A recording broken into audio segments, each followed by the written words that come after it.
Welcome है आप लोगों का हमारे इस यूट्यूब चैनल पर। आइए आज हम लोग करंट अफेयर्स का अगला नेक्स्ट वीडियो जो है देखते हैं।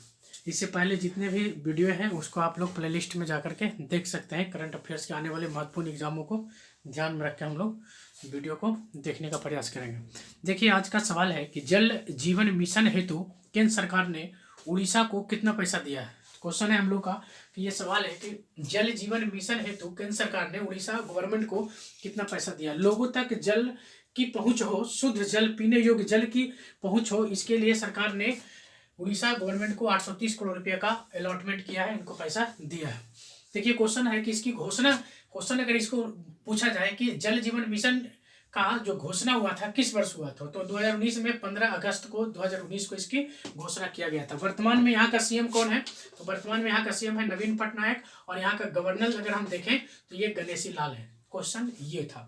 नेक्स्ट सवाल है कि जवाहरलाल नेहरू मार्ग जो था पहले से नामकरण किया गया था, नामकरण किया हुआ था, उसका किस गवर्नमेंट ने, किस राज्य सरकार ने जवाहरलाल नेहरू मार्ग को किस सरकार ने नरेंद्र मोदी मार्ग का नामकरण किया। ठीक है, तो इसका आंसर हमारा हो जाएगा, राज्य का नाम सिक्किम रहेगा। इसका स्टेट का नाम क्या होगा, सिक्किम। सिक्किम का गवर्नर अगर देखें तो गंगा प्रसाद। सिक्किम का गवर्नर कौन है, गंगा। सिक्किम का गवर्नर है तो गवर्नर से गंगा प्रसाद इसका नाम याद रखेंगे।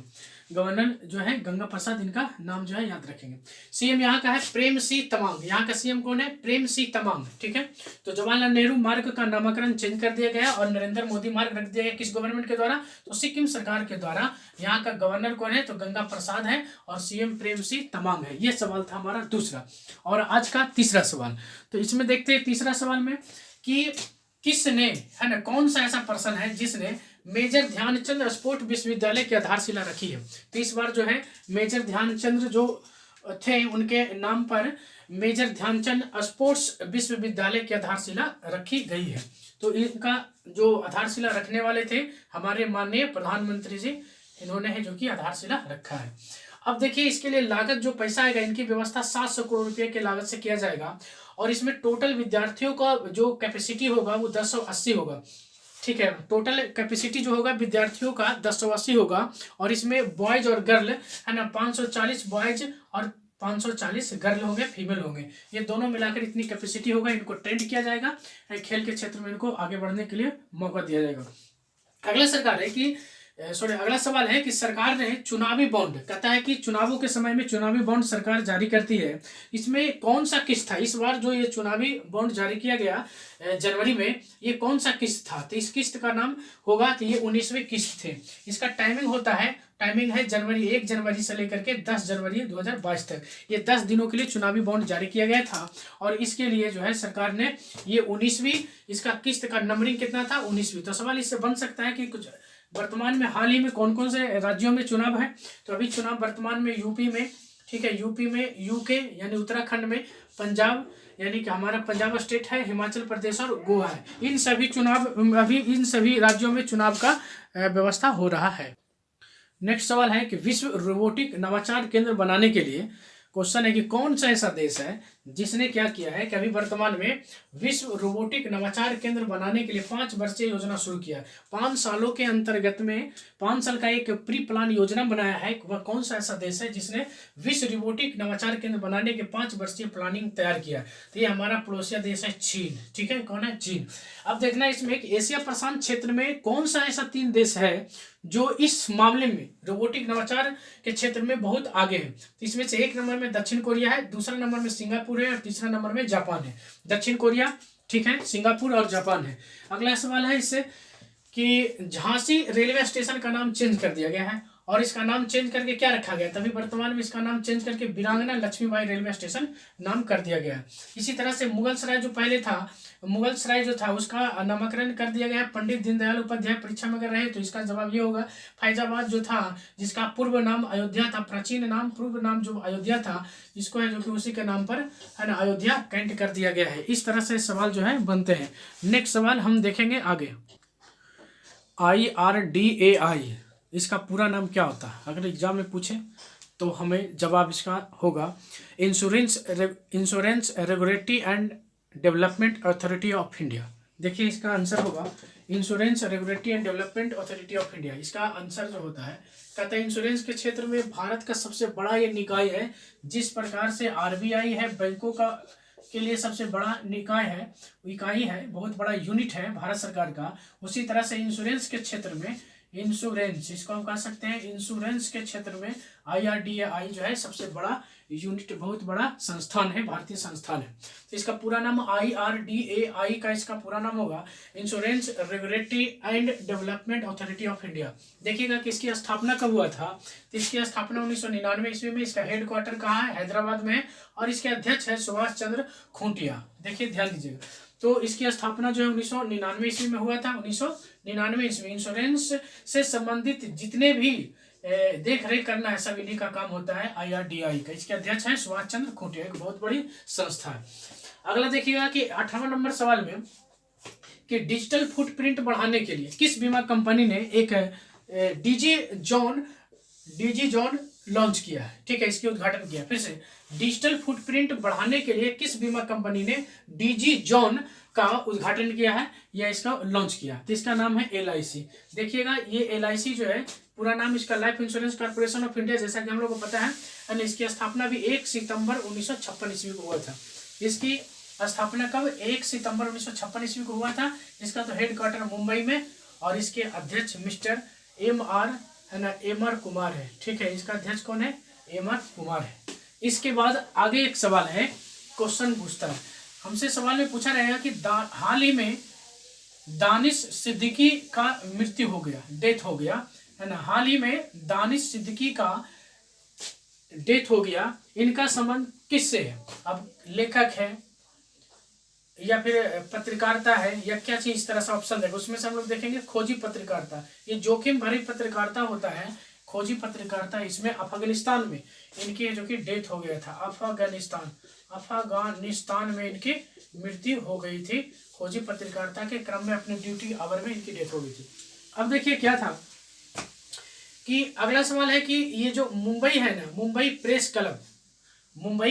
प्रेस क्लब जो है वो 2020 के लिए journalist of the year award, देखिए इनको दिया गया है, दानिश सिद्दीकी जी को दिया जाएगा या दिया गया कि मुंबई प्रेस क्लब 2020 के लिए journalist of the year award से नवाजा गया। और वो ईयर अवार्ड है क्या, उसका एक नाम है Red Ink Awards for Excellence in Journalism में, इस तरह से इसका नाम है।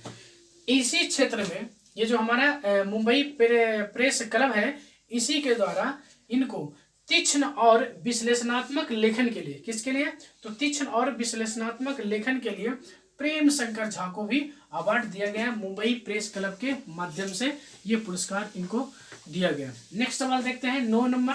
9 के बाद 10, 11, यहाँ कितना 12 नंबर का, तो 9 के बाद यहाँ 10 देखते हैं। DRDO नाम सुने होंगे, तो DRDO की स्थापना वर्ष जो है हर संस्थान का या व्यक्ति का होता है। तो उसी तरह से DRDO का स्थापना वर्ष इस बार मनाया गया जनवरी के महीने में। तो इसका नंबर कितना था, तो 64वां स्थापना दिवस मनाया गया। 64 कितना जो है 64 स्थापना दिवस मनाया गया था। देखिएगा कि इसकी स्थापना कब हुआ था, 1958 ईस्वी में। इसका हेडक्वार्टर कहाँ है, न्यू दिल्ली है, और इसका अध्यक्ष कौन है, तो इनका हेड है G सतीश रेड्डी है। तो ये था हमारा सवाल 10 नंबर। नेक्स्ट सवाल में देखिएगा, थोड़ा ध्यान दीजिएगा कि विस्तारा क्या है, तो एक एयरलाइंस कंपनी है। ये क्या करता है, तो एयरलाइंस वाला काम करता है, आदमी को ले जाना, एयरलाइंस वाली काम है। तो देखिए इसका CEO बनाया गया है, हाल ही में CEO बने कौन, विनोद कानन को बनाया गया, विस्तारा एयरलाइंस का CEO बनाया गया। CEO का मतलब क्या हुआ, चीफ एग्जीक्यूटिव ऑफिसर बनाया गया, चीफ एग्जीक्यूटिव ऑफिसर बनाया गया। अब इसमें देखिएगा कि ये विस्तारा एयरलाइंस जो है ये एक संयुक्त उपक्रम है, जैसा हम क्या कर सकते हैं, तो टाटा सन्स प्राइवेट लिमिटेड जो है वो प्लस में सिंगापुर एयरलाइंस है, जो दोनों मिलकर के विस्तारा एयरलाइंस को क्या करते हैं, जो कि आगे हेल्प करते हैं। यानी कहने का मतलब ये दोनों कंपनी मिलकर के विस्तारा एयरलाइंस बना है। नेक्स्ट क्वेश्चन है हमारा स्मृति मेघाना, ध्यान रखिएगा, स्मृति मेघाना का संबंध किस खेल से, इस तरह का क्वेश्चन अगर पूछा जाए, है ना, तो उसी तरह से हम इसका आंसर मानेंगे क्रिकेट से। इनका संबंध किससे, क्रिकेट से। ICC 2021 जो है फीमेल के लिए, देखिए ICC 2021 के लिए फीमेल के लिए इनका नाम जो है क्या किसके लिए दिया गया है? ICC 2021 फीमेल के क्षेत्र में अंतर्राष्ट्रीय स्तर का जो संस्थान है इसके लिए नामकरण भेजा गया है। किस पुरस्कार के लिए? तो राचेल हे हो फ्लिंट ट्रॉफी के लिए नामित किया गया। तो इस तरह से इनका नाम चर्चा में है और इनसे सवाल परीक्षा में बन सकता है। अब इसके बाद अगला सवाल, सर्वोच्च न्यायालय के ई समिति के अध्यक्ष कौन बने? ठीक है, सवाल है कि सर्वोच्च न्यायालय के ई समिति के अध्यक्ष कौन है? तो DY चंद्रचूड़, महामहिम DY चंद्रचूड़ है ना, ये है। तो केरल हाई कोर्ट के ई फाइलिंग मॉड्यूल का वर्चुअल उद्घाटन किनके द्वारा किया गया था? तो ये हमारे DY चंद्रचूड़ हैं, इनके द्वारा किया गया था। ठीक है, केरल हाई कोर्ट के ई फाइलिंग मॉड्यूल्स का वर्चुअल उद्घाटन किनके द्वारा किया गया? तो DY चंद्रचूड़ के द्वारा किया गया था। मुख्य न्यायाधीश अगर हम देखें केरल हाई कोर्ट के तो कौन है? तो इनका नाम है न्यायमूर्ति S मणिकुमार जी है। ठीक है, न्यायमूर्ति S मणिकुमार है। नेक्स्ट सवाल है कि अगर हमसे पूछा जाए कि इलेक्ट्रॉनिक वाहनों को जनवरी 2022 से किस राज्य ने क्रियान्वित किया या लॉन्च किया? तो ये महाराष्ट्र है। ऐसे ही प्लानिंग बनाया था अप्रैल में 2022 में, लेकिन इसको पहले ही लॉन्च कर दिया गया है, ये स्थिति है। सवाल अगला है कि अंतरिक्ष एवं प्रौद्योगिकी अनुसंधान कल्पना चावला केंद्र, ठीक है, नाम बहुत है हमारे यहाँ कल्पना चावला जी का। तो देखिए कहता है अंतरिक्ष एवं प्रौद्योगिकी अनुसंधान में कल्पना चावला केंद्र विश्वविद्यालय केंद्र को किस विश्वविद्यालय में स्थापित किया जाएगा? तो ये चंडीगढ़ विश्वविद्यालय है, यहीं पर इनका जो है केंद्र अनुसंधान केंद्र स्थापित किया जाएगा। और एक बात और लॉन्च किया गया उसी दिन, कहा थी तीनों सेना के जो बच्चे होंगे उनको 10 करोड़ स्कॉलरशिप की योजना एक लॉन्च किया गया था। किनके द्वारा? राजनाथ सिंह के द्वारा। रक्षा मंत्री है हमारे राजनाथ सिंह। राष्ट्रीय अगला क्वेश्चन है कि राष्ट्रीय स्वच्छ गंगा मिशन का महानिदेशक किसे बनाया गया है? तो जी अशोक कुमार को बनाया गया है। यूरोपीय संघ का अध्यक्ष फ्रांस को कितने दिनों के लिए दिया गया था? 6 मंथ के लिए दिया गया। और सबसे लास्ट सवाल है कि हार्टफुलनेस, सबसे लास्ट और सबसे मस्त सवाल है कि हार्टफुलनेस अंतर्राष्ट्रीय योग अकादमी है ना, किनके द्वारा शुरू किया गया है? तो सर्बानंद सोनोवाल जी के द्वारा हैदराबाद में शुरू किया गया है। और ये जो है कौन सा मंत्री है इनके द्वारा किया गया है? केंद्रीय आयुष मंत्री हैं सर्बानंद सोनोवाल। और यहाँ जो प्रशिक्षक होंगे वो भारत, यूरोप, ऑस्ट्रेलिया, उज्बेकिस्तान और अमेरिका से आएंगे प्रशिक्षण देने के लिए। प्रशिक्षक जो होंगे या शिक्षक जो हम कह सकते हैं। तो आज का इतना है। जय हिंद, जय भारत। इसे आप शेयर कर दीजिए, लाइक कर दीजिएगा। धन्यवाद।